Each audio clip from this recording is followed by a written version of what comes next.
Oke, jadi itu banyak sekali meme yang beredar di media sosial ya Pak ya? Ya Kak, salah satunya itu. Jadi orang kan akhirnya pemahaman gini, boleh buka puasa tapi nggak boleh ngobrol gitu ya. Ketemu orang minum. Tapi tadi sudah dijelaskan sih sama Mas Heri ya di awal segmen. Saya mau lanjut dulu ke Mas Heri. Tadi menarik menurut saya pernyataan yang disampaikan oleh Mas Tantan, Mas Heri. Mas Tantan kan mengatakan bahwa ketika aturan yang disampaikan oleh pemerintah ini sifatnya multitafsir, ada dampak domino yang bisa dihasilkan, misalnya ada kejenuhan masyarakat kalau bicara terkait dengan COVID-19 dan juga rasa ketidakpatuhan justru terkait dengan protokol kesehatan. Nah ini bagaimana Mas Heri menanggapi? Iya, jadi karena memang dalam menghadapi pandemi ini aturan begitu sering berubah gitu ya. Saya mengalami betul itu menyesuaikan benar-benar situasi yang terjadi.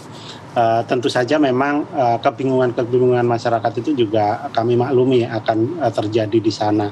Tetapi secara umum sebenarnya kita ingin ingin menyampaikan ke masyarakat, karena masyarakat kan juga ingin gimana sih kemudian do and don't-nya gitu ya ketika kita dalam proses transisi menuju endemi seperti sekarang kayak gitu, dan melihat juga berdasarkan data dan ilmu pengetahuan gitu yang harus dijelaskan, yang kadang mungkin tidak tersampaikan secara maksimal ke seluruh lapisan masyarakat kayak gitu. Jadi itu tadi kemudian pemahaman yang mungkin agak berlebihan gitu ya terkait dengan pernyataannya Prof. Wiku yang kalau menurut saya sih sebenarnya ya ini adalah protokol kesehatan biasa saja kayak gitu. Pasti ada dasarnya untuk menyampaikan itu, dan masyarakat mungkin sebenarnya juga tahu gitu, seperti di Mas Tantan juga bilang, dari masyarakat ini sudah semakin pintar juga tahu caranya untuk menghindari COVID-19. Tapi rasanya ini sebagai sebuah proses sih, saya sih justru nggak masalah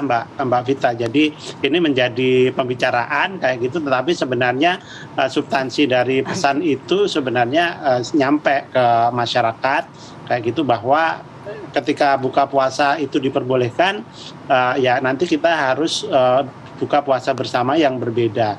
Bahkan pemerintah sekarang juga belum mengizinkan buka puasa bersama oleh kantor-kantor pemerintah ya, termasuk open house. Kayak gitu juga masih dilarang, karena ini semata-mata karena kehati-hatian sih. Karena kita juga lihat ada tren kenaikan penularan di Eropa, salah satunya Inggris, pun ketika survei serologi di sana itu menunjukkan 98% dari responden yang disurvei itu sudah memiliki antibodi terhadap COVID. Kita hanya memiliki 86% ya. Survei serologi menyatakan bahwa 86% masyarakat itu memiliki kekebalan terhadap COVID. Artinya kalau tertular itu resikonya juga lebih rendah. Tetapi akan lebih baik kita jika sama sekali untuk menghindari agar tidak terjadi kenaikan kasus. Kita ini dalam pandemi itu pengen ada strolling ya, tingkat penularan yang rendah dalam jangka waktu yang lama, sehingga secara perlahan sebenarnya aktivitas masyarakat, sosial masyarakat dan ekonomi itu bisa berjalan. Sekarang macetnya luar biasa di Jakarta, kita tahu. Iya, kemarin saya sempat ada di beberapa titik juga sempat ada kemacetan. Tapi saya mau ke Mas Tantan. Mas Tantan, kok tadi kita bisa menangkap apa yang disampaikan Mas Heri, rasa kejenuhan masyarakat kalau bicara soal COVID, ketidakpatuhan dan dikaitkan dengan proses yang saat ini sedang berjalan, yaitu proses menuju endemi, apa yang bisa ditangkap dari sini? Ya, tadi Mas Heri juga menyinggung bahwa ini kadang-kadang Satgas itu bikin aturan sering-sering berubah gitu ya, dan kecepatan tinggi. Masyarakat baru mulai mencoba memahami apa sih aturan ini, prakteknya gitu, tiba-tiba udah berubah lagi. Saya kira mungkin ini pelajaran buat kita semua bahwa 2 tahun belajar di era pandemi ya, mempelajari kehidupan dan lain-lain, beradaptasi dan lain-lain, saya kira seharusnya menjadi pelajaran juga bagi elit, para pembuat kebijakan.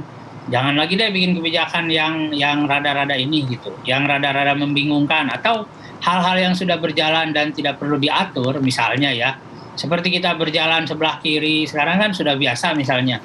Saya kira itu tidak perlu lagi dikomentarin, karena menghabiskan energi saja diskusinya gitu. Yang mungkin perlu dikritisi adalah atau diberikan arahan misalnya pada level yang sangat teknis. Misalnya buka puasa bersama sebaiknya waktunya lebih cepat gitu kan, ketika makan. Misalnya makan 3 menit saja untuk membatalkan, terus pasca sholat berjamaah, makan-makan diatur dan lain-lain. Mungkin hal teknis begitu jauh lebih bisa dimengerti ketimbang bahasa-bahasa yang jangan ngobrol kalau lagi bukber gitu kan. Nah, meskipun Prof. Wiku kan menjelaskannya ketika lagi makan gitu.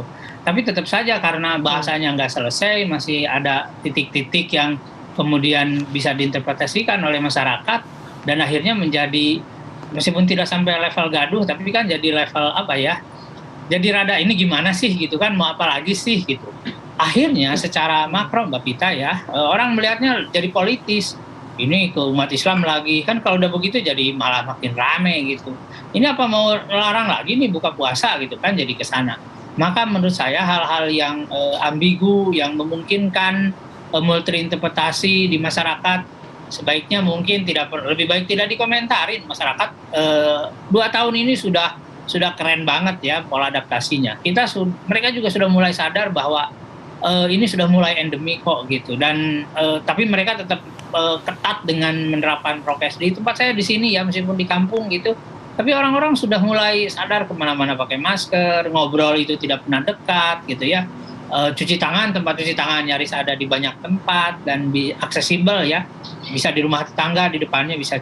Saya kira hal-hal seperti itu adalah potensi untuk sama-sama Pak Heri, kita sama optimis lah, saya optimis. Kita manusia spesies yang paling cerdas di muka bumi, yang paling mungkin juga melakukan adaptasi pada persoalan ini. Begitu Mbak Pita. Oke, saya balik lagi ke Mas Heri. Mas Heri, kalau misalnya berangkat dari isu yang pagi ini kita bahas, kemudian kita melihat juga mungkin banyak euforia gitu ya ketika sudah 2 tahun nih ditahan-tahan pengen bukber, akhirnya sekarang diizinkan dengan beberapa penerapan gitu. Nah, apakah Satgas juga mengidentifikasi atau setidaknya memiliki prediksi gitu soal kasus COVID ini sendiri setelah bulan puasa dan juga Lebaran? Ya, kalau kita berbasiskan data dari 2 Lebaran sebelumnya, di mana waktu itu dilarang untuk mudik ya, itu selalu terjadi kenaikan kasus. Tetapi tentu saja di puasa ketiga ini, di Lebaran ketiga ini berbeda karena memang tingkat vaksinasi sudah cukup tinggi dan kita sedang mengejar untuk vaksin booster. Jadi kalau prediksi terjadi kenaikan, sebenarnya setiap terjadi peningkatan mobilitas, tentu risiko terjadinya kenaikan kasus itu akan sangat terbuka. Dan tidak peduli apakah sebuah komunitas itu sudah divaksin semua atau belum gitu. Yang menentukan adalah bagaimana mereka menjalankan protokol kesehatan.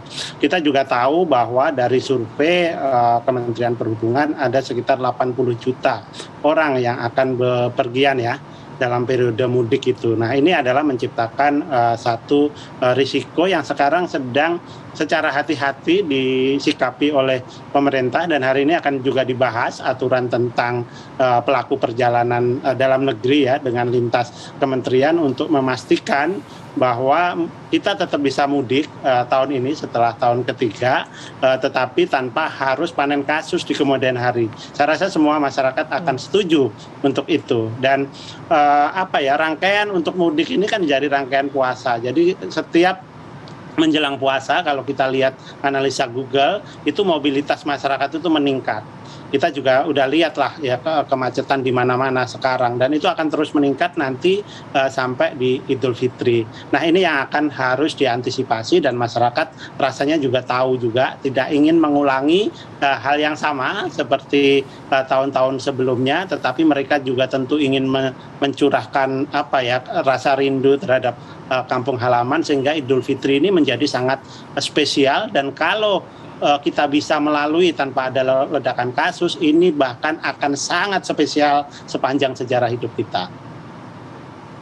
Baik, terima kasih Mas Heri, Mas Tantan juga terima kasih atas waktunya. Selamat beraktivitas, salam sehat selalu. Assalamualaikum warahmatullahi wabarakatuh.